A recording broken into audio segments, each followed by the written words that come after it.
In this video, you will be able to find out whether automatic sexual fulfillment a myth and what should you do if you have automatic sexual thoughts in your marriage. Well, sexual and romantic feelings are not automatic, but they do not have to diminish. We married our sultry true love.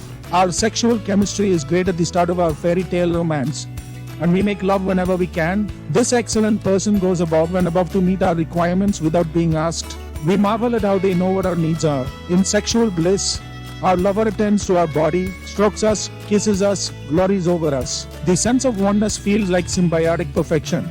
We are flooded with physical sensations that overwhelm us and reassure us. We've made the right decision, and consciously, we've married for other reasons as well. One favored rationale for couples is you be stable. I'll be exciting, together will be everything. An ageless theme, you be rich. I'll be beautiful. A modern twist, you're the best looking person who will have me. A practical reason, it's time to get married and you're the likeliest candidate. Mostly, we marry thinking the other will love us unconditionally simply because we've deigned to pick them. In reality, we marry in hopes of what we will get out of it. And for a time, we are peas in a pod until our bubble bursts and the first clash of differences interrupt paradise. Suddenly, we wonder if our partner could possibly understand us. They are alien, our Camelot comes crashing down around us. Our stable partner is a dud in bed. Excitement looks messy. Wealth evaporates in a downturn of the economy. Beauty ages and nags. There are better looking people than our spouse all around us. We wonder if marriage is even the right course for us at all. Our unconscious agreements and expectations have underlying conflicts that prove faulty. Our partner doesn't want to just give and nurture us. They dare to have needs of their own. They must be selfish. Sexually, each is shocked at the unveiling of the differences. She doesn't want sex at the same time he does. She doesn't want it as often. He balks at her requests for romance and seduction. He's not as attractive as she thought. She takes forever to come. Other people look more exciting than our partner. We are both disappointed that the other is not so thrilled about making love our favored way. Our sexual feelings wane. Nothing is as frightening as feeling nothing for a spouse whom we've invested ourselves in, had children with, look to grow old with. Maybe the only solution is starting over. For those of us who want depth of relationship, the problem with starting over is that it is required every so often. Finding the needle in the haystack means having sharper and sharper eyes, something that is harder to do as we age. But the thought of staying together in a sexually stale relationship causes despair. Some split the difference and have an affair, deciding for excitement in one place and stability in the other, risking the consequences of breaking their own moral code. Others change their moral code and decide for an open relationship and try to manage multiple complex relationships all at once, often after the inability to sustain intimacy with even one. Some take their erotic selves into fantasy, only with romance for titillation or porn for instant orgasm. Many decide sexual vibrancy just doesn't last and life seems giddier. Sexual feelings and loving feelings are not automatic. Not having them for someone who we've chosen with relatively good judgment probably means we are in the power struggle stage of the relationship. Normal healthy relationships go through 3 stages: falling in, falling out, and falling back in love. When sex goes offline, we panic that we've fallen out of love and there is no road back. Sex is one battleground to fight over how close I want to be and how much distance is necessary for my survival of the self. To be close sexually means I must be secure in my independence. When we make love and merge souls, I must know that I can come back inside my own skin whole without having lost too much of me to you. Repressing sexual desire is an easy way to corner the market on somatic independence. If I don't need you, then you can't control me. To get back sexual feelings, we must be willing to re-idealize our lover, dropping our criticalness that obscures much of what we liked in the first place.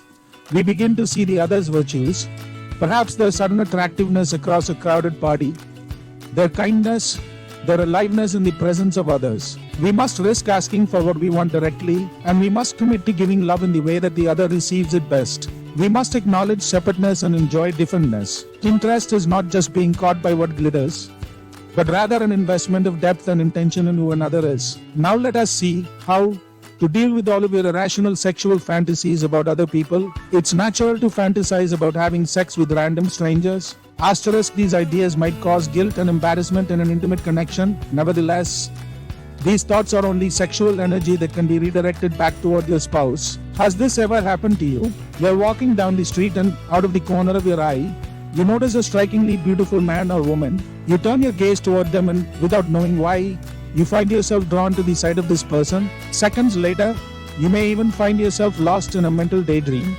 a spontaneous fantasy in which you're seducing this innocent bystander. in a chaise lounge by a pool. Or perhaps you just feel the tingling sensations of sexual energy as you pass by. When you're young and single, this natural human experience can be exhilarating, but when you're married, it gets more complicated. It can instantly turn to shame and embarrassment, to thoughts like, I shouldn't think these things, I did something wrong, or better keep that secret. In short, this natural biological reaction can incite a cascade of self-criticism that shuts down the flow of sexual energy and keeps you from experiencing the deepest forms of connection and intimacy with your own partner. So how can you work with, instead of against, these sexual thoughts about other people? 1. Accept rather than repress. If you get caught in this self-criticism spiral, the first step is to change your relationship to these thoughts. It's the simple recognition that you're not having these thoughts because you're bad or shameful. You're having them because you're human. These thoughts are what psychologists call automatic thoughts. They're instantaneous and totally beyond our ability to control. They're nothing more than a relic of human evolution, where sexual energy played an essential role in the survival of the species. You can use this recognition to bring you closer to acceptance, to help you embrace rather than repress these natural thoughts and sensations. 2. Reveal your experience to your partner. Now let's get a little more edgy. At its core, these thoughts and sensations are just sexual energy. It's an energy that is initially attached to this random other person, and yet it's also an energy that can be redirected back toward your partner. How do you do that? It starts with the brave and vulnerable act of sharing this experience with your partner. It sounds something like, I saw this guy today who looked like a younger version of Brad Pitt and got totally turned on. Want to explore a fantasy around that?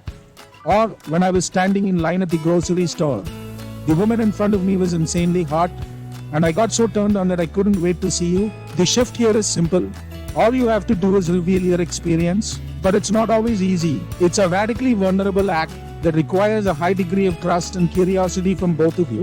When you make this shift, however, you move from repressing and pushing against this natural human energy to embracing it and bringing it into your intimate life with your partner.